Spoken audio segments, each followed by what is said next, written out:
All right, guys, so we talked about how to put the workouts together. We talked about the 10,000-foot view of like varying intensities and how we're going to program throughout the camp or throughout the season. And now we're going to get down to some a little bit more detail. So we're going to go through some exercise selection. Now this is going to be different for every single person that you work with. What exercise you use with that person is determined by a lot of factors of their ability level, their goal set, past injuries, limitations they may have and stuff like that. So, but here we're going to walk through some basics just to give you a framework, okay? So the first part is intensity. With intensity, just like we talked about throughout the camp or throughout the duration before we reach competition, intensity should vary, okay? So it might be level 1 where they're in that they're not healthy or they're out of shape and maybe they need to just learn some skill or some technique or learn how to do the exercise correctly, okay? Now somebody like that might be doing 15 to 30 repetitions. They might be doing more volume, but the intensity is low. They're just trying to learn proper technique. No different than if you're trying to learn a new combination or you're trying to learn a new skill, a new submission, a new takedown, stuff like that. Initially, when you first start out, you need to move slow. You need to learn the basics. You need to go through the motions so you do things correctly. And then as you get proficient, you can add speed and power and all those types of things to that skill. Well, strength and conditioning is no different, okay? What we're going to do is we're going to start out basic. We're going to make sure people are doing things correctly, that they're healthy, that they have good endurance and stuff like that. Once they do, they might go less repetitions, but the intensity might go up. So they might be doing 6 to 12 repetitions at a higher weight or a more challenging exercise so that they're trying to develop strength, okay?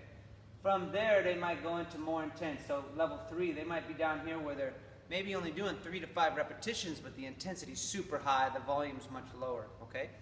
So that's kind of where we start. That'll kind of determine what movement patterns or exercises. Now, people like to think about exercises, and guys, there's a million exercises, right? Instagram and Facebook and all these things are all full of them. And everybody's always wondering, like, what's the best exercise for this or whatever?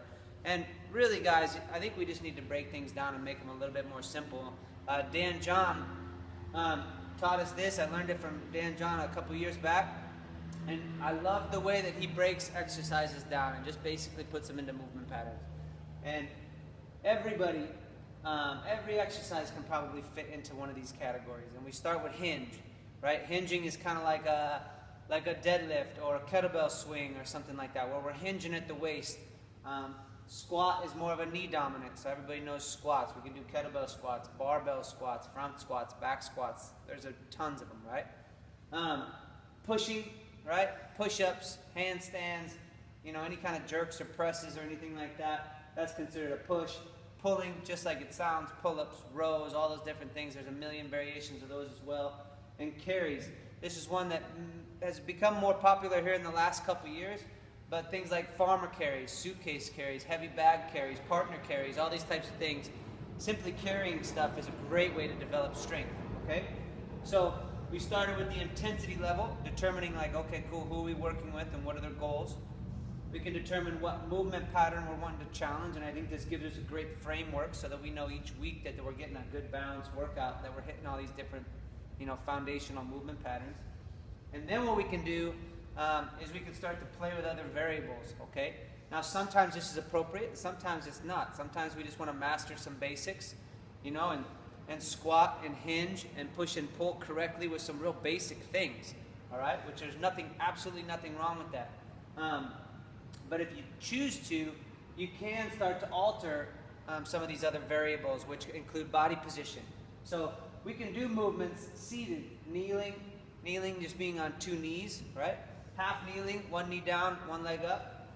Staggered stance, which is a very, very sport-specific athletic stance, right? Staggered stance. And then obviously square stance, which is where we typically stand for squats and deadlifts and things that are very familiar, okay? So these are awesome ways to kind of, as we go from that general to specific, we can start to play with some of these for our athletes, because a lot of, maybe not an NFL guy might not have a whole lot of benefit from doing things seated, but maybe a wrestler or jiu-jitsu guys that spends their time on the ground, maybe they do need to do some work here so that they can be stronger in those positions, right? From body position, we can start to alter load position, which is, these body position and load positions are great ways to, that we learned from Josh Henkin in his DVRT program. He does an incredible job of systemizing these variables and altering body position as well as load position. So you guys have probably done back squats. We can do front squats. We can do Zercher squats on our arms. We can change the implement and use like kettlebells or sandbags or different things. And just by changing that load position from back to front, or maybe on one shoulder or down at your side, drastically changes a lot of these movements. And you can change a lot of these movement patterns and make them more challenging by altering either body position or load position. And then the last piece of the puzzle is the plane of motion, okay?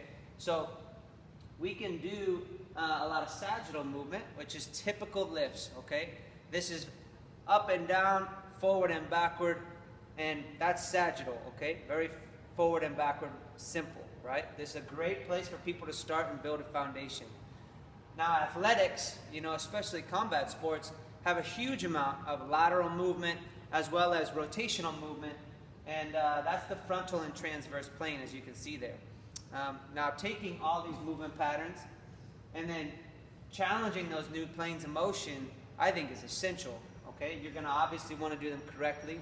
You're gonna wanna do movements that you're comfortable with. Form is always the highest priority in making sure people are doing things correctly.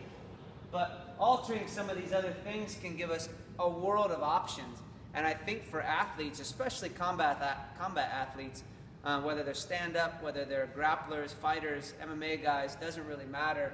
But I think to build a well-rounded combat athlete, I think we do need to take a lot of these factors into account so that they can learn how to generate force and power in a lot of different positions, in a lot of different directions, and they need to be strong and able to move in a lot of different planes and directions so that they can obviously deal with all the craziness that happens on the mat and in the cage. So hopefully this gives you a little bit more framework, a little bit more structure, things to consider as you start to develop those programs.